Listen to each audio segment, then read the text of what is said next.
kepada teman-teman semua yang sudah hadir pada acara Asmilam yang ke-9 Lampung.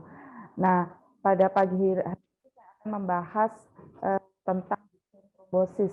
Ya, mungkin tadi hampir sama dengan emboli paru yang dibawakan oleh Dr. Sigit, tapi memang kalau emboli paru di pembuluh darah paru, ya, kalau di vein trombosis nanti terjadi pada sistem vein dalam. Ya, ini outline yang akan saya bicarakan.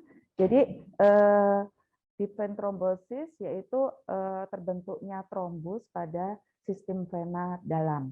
Ya, biasanya terjadi pada ekstremitas bawah. Nah, prevalensinya sekitar 3-65% dan sekitar 33% akan menjadi emboli paru, seperti yang sudah disampaikan Dr. Sigit tadi. Ya, jadi sekilas tentang vena, ya. Jadi vena itu seperti tabung, ya. Di ekstremitas itu ada vena superficialis, ya, biasanya di bawah kulit, ya, kemudian akan terhubung ke vena dalam melalui vena perforator, ya. Nah, di sini saya mengingatkan kembali tentang anatomi dari sistem vena ekstremitas atas. Memang ada dua vena, yaitu vena superficialis dan vena dalam, deep vein, ya. Jadi ini adalah sistem vena di ekstremitas atas. Jadi di atas ada vena subclavia yang kemudian akan berjabang menjadi vena axillaris. Nah, itu deep vein, ya. Nah, di samping bercabang menjadi vena axillaris, dia juga akan menjadi vena cephalica, ya, yang merupakan vena vena superficial. Vena axillaris sendiri nanti akan ke distal menjadi vena brachialis dan vena ulnaris dan radialis. Nah, vena subclavia sendiri nanti akan bercabang juga menjadi vena basilica yang merupakan vena superficialis. Ini juga sama dengan hal atas bawah, ya, ada vena-vena superficialis dan vena-vena dalam. Ya, jadi sebetulnya trombosis vena dalam itu terjadi trombosis di vena dalam yang biasa kita sebut sebagai deep vein trombosis, tapi sebetulnya trombosis sendiri bisa terjadi pada vena-vena superficial. Jadi ini etiologi dari trombosis vena dalam seperti yang sudah disampaikan Dr. Sigit, Rias Virchow, yaitu dari hypercoagulation state, endothelial injury, dan stasis vena.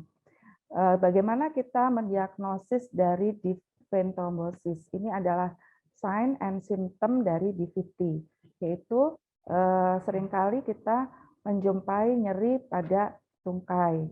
Biasanya ada pembengkakan unilateral, ya, kemudian disertai dengan warna kemerahan. Tanda yang cukup khas untuk di VT yaitu sign, yaitu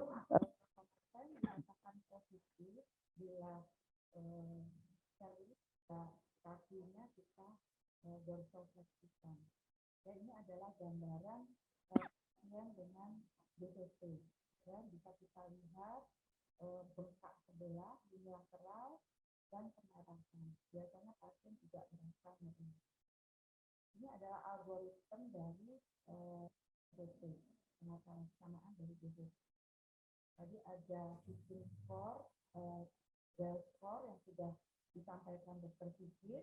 Ya, bila kita menjumpai pasien dengan kemungkinan DVT, kita kemudian bisa menghitung well score.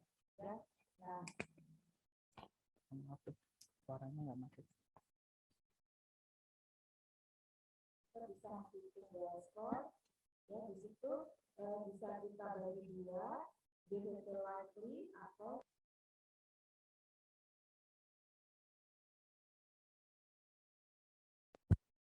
maka kemudian kita langsung melakukan compression ultrasound. Ya, nanti dari compression ultrasound itu kita bisa mendiagnosa apakah DVT atau bukan. Kemudian bila DVT likely bisa kita lanjutkan dengan pemeriksaan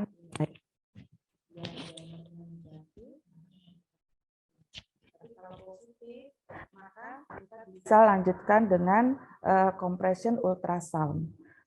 Bila kita dapatkan proximal DVT, kemudian kita bisa lanjutkan ke terapi berikutnya, yaitu dengan antikoagulan. Ya, jadi ini adalah alat untuk mendiagnosa DVT, yaitu yang biasa kita sebut dengan compression ultrasound. Jadi pemeriksaan ini dengan menggunakan ultrasonografi. Jadi probe-nya kita letakkan di bagian vena, ya, kemudian kita kompresikan.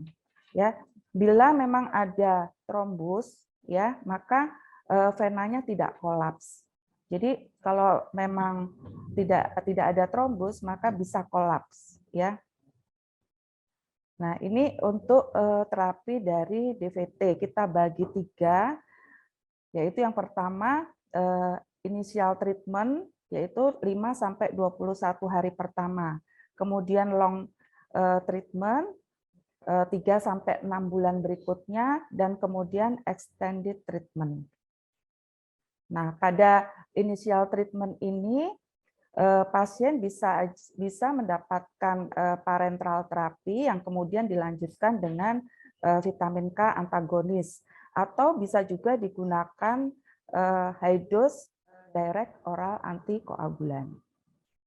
Untuk selanjutnya bisa kita gunakan VKA atau dilanjutkan dengan direct antikoagulan.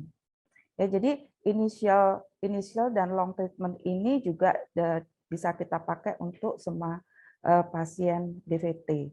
Sedangkan untuk terapi selanjutnya itu tergantung dari klinis pasien.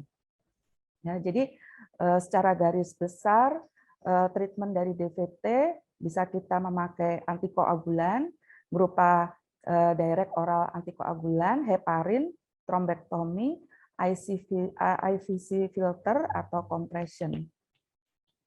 Di sini yang pertama adalah direct oral antikoagulan. Jadi ini merupakan pilihan terapi pada DVT. Ada beberapa golongan bawah, ya.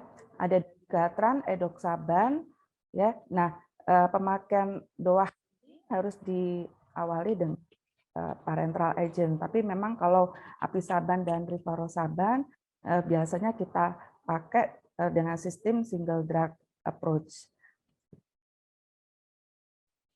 Kemudian bisa kita pakai parenteral terapi, yaitu berupa heparin. Dalam hal ini ada unfraction heparin. Ya, unfraction heparin ini bisa dipakai untuk pasien-pasien dengan penurunan fungsi ginjal. Ya, selain dengan unfraction heparin, kita juga bisa memakai dengan LMWH, ya, atau dengan fondapinox. Terapi yang lainnya yaitu trombosis atau trombektomi. Kemudian seperti yang sudah dibicarakan Dr. Sigit tadi dengan filter.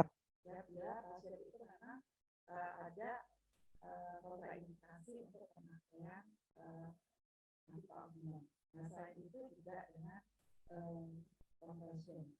Ini gambaran IVC filter sudah dijelaskan oleh Dr. Sigit. Ya, kemudian ini yang di sebelahnya adalah dengan compression seperti ini. Jadi dengan compression seperti ini kita memperbaiki aliran sistem venanya sehingga aliran sistem vena tidak. Ya. Jadi ini rivarosaban adalah salah satu direct oral antikoagulan, di mana pekerjaannya adalah di faktor 10A inhibitor. Ya. Jadi rivarosaban bekerja di faktor 10A, di mana mencegah terbentuknya trombin jadi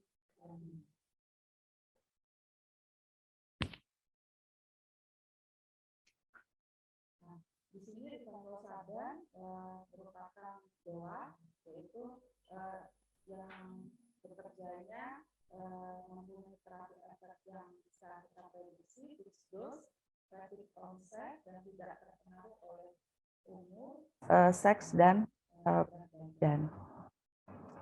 Sebagai konklusi, DVT adalah terbentuknya trombus pada sistem vena dalam, terutama seringkali terjadi pada ekstremitas bawah.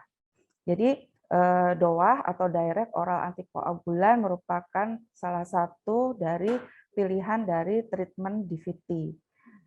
Dapigratan dan edosaban biasanya bisa kita pakai dengan didahului oleh parenteral agent. Tapi kalau apisaban maupun rivaroxaban bisa kita pakai dengan sistem drug approach. Nah, rivaroxaban merupakan salah satu direct antikoagulan yang bekerjanya di faktor 10A inhibitor. Terima kasih. Wassalamualaikum.